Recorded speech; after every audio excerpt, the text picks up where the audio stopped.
Comedian ऐसे हुआ करते थे मुकरी जैसे, जो हम पुरानी फिल्मों में देखते थे। फिर एक दौर आया स्टैंड अप कॉमेडी वाला।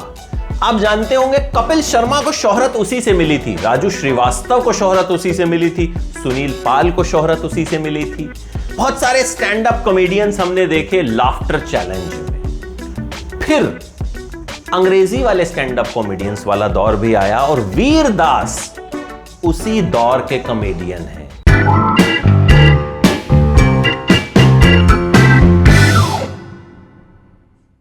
एक फेल्ड एक्टर मैं नहीं कह रहा हूं, वो खुद ही कहते हैं कि भाई मैं बॉलीवुड में कुछ कर नहीं पाया। एक बार तो एक फिल्म आई थी मस्तीजादे, उसके बाद तो वीरदास का कहना है कि भैया उन्हें हिंदुस्तान से भागना पड़ गया था।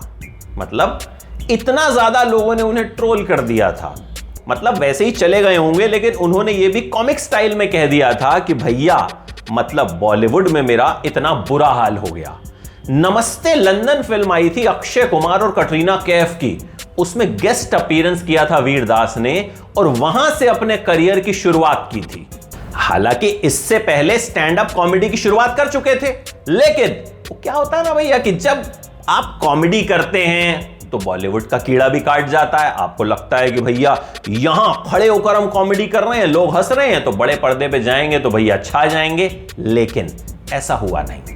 तो शुरुआत में होस्टिंग किया करते थे, एंकरिंग किया करते थे और उसी एंकरिंग और होस्टिंग के दौरान कॉमेडी भी किया करते थे। यानी एक कॉमिक एंकर के तौर पर वीरदास ने अपनी शुरुआत की, लेकिन फिर बॉलीवुड के कीड़े ने काटा, बॉलीवुड में एंट्री हुई। नमस्ते लंदन के बाद मुंबई सालसा की, दिल्ली बेली जो आमिर खान ने बनाई थी, उसमें भी वीरदास का एक प्रोमिनेंट रोल था। फिर गो गोवा गॉन में दिखे, लेकिन फिल्मों में इनकी जो कॉमेडी थी या इनकी जो एक्टिंग थी उसने इन्हें कोई खास कामयाबी दिलवाई नहीं। बहुत ज्यादा वीरदास मशहूर नहीं हो पाए, जैसे राजपाल यादव हो गए या जैसे अपार शक्ति खुराना हो गए। मतलब सेकंड लीड के ये वो स्टार्स हैं जिन्हें लोग जानने लगे, लेकिन वीरदास के साथ ऐसा था नहीं। फिर नेटफ्लिक्स के लिए इन्होंने 2017 में एक सीरीज की, उस सीरीज का नाम था अब्रॉड अंडरस्टैंडिंग। ये सीरीज बहुत कामयाब रही। फिर अगले साल एक और सीरीज की लूजिंग इट, और इसमें ये किस तरीके से बॉलीवुड में एक लूजर साबित हुए, इन्होंने इसी पे बात की। अपने एक इंटरव्यू में कहा भी कि भाई मैं क्योंकि बॉलीवुड में फेल हो गया तो मैंने इसका आइडिया जो है वहीं से निकाला। उसके बाद अमेज़न प्राइम के लिए डेस्टिनेशन अननोन नाम की कॉमेडी सीरीज की, फिर नेटफ्लिक्स के लिए फॉर इंडिया नाम की सीरीज की, फिर वीरदास इनसाइड आउट नाम का शो किया, इसके बाद वीरदास आउटसाइड इन नाम का शो किया। देखिए वीरदास अक्सर जो हैं वो कंट्रोवर्सीज में भी फंसते रहते हैं। अप्रैल 2015 में उन्होंने पूर्व राष्ट्रपति एपीजे अब्दुल कलाम पर एक जोक मारा था, जिसके बाद वो विवादों में आ गए थे। उन्होंने दिल्ली पुलिस पर भी आरोप लगाया था कि सिरी फोर्ट ऑडिटोरियम में उनका शो हो रहा था और दिल्ली पुलिस ने उस शो को खराब करने की कोशिश की। यह विवाद भी अप्रैल 2015 में ही हुआ था। फिर इन्होंने ट्रांसजेंडर कम्युनिटी के ऊपर एक जोक मार दिया था जो काफी डिसरिस्पेक्टफुल था और इन्होंने इसके लिए माफी भी मांगी थी। देखिए वीरदास 100 से ज्यादा कॉमेडी शोज कर चुके हैं और इंग्लिश ह्यूमर पसंद करने वाले लोगों में वीरदास की एक अच्छी खासी फॉलोइंग है।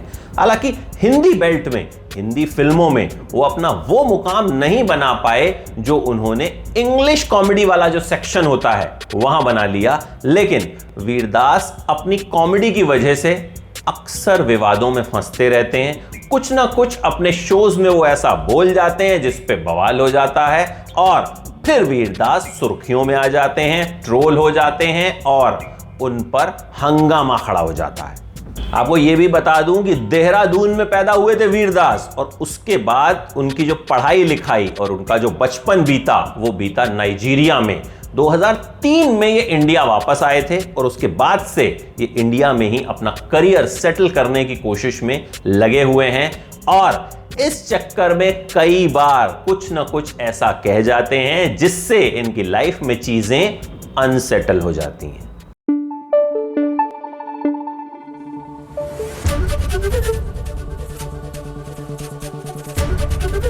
एबीपी न्यूज आपको रखे आगे।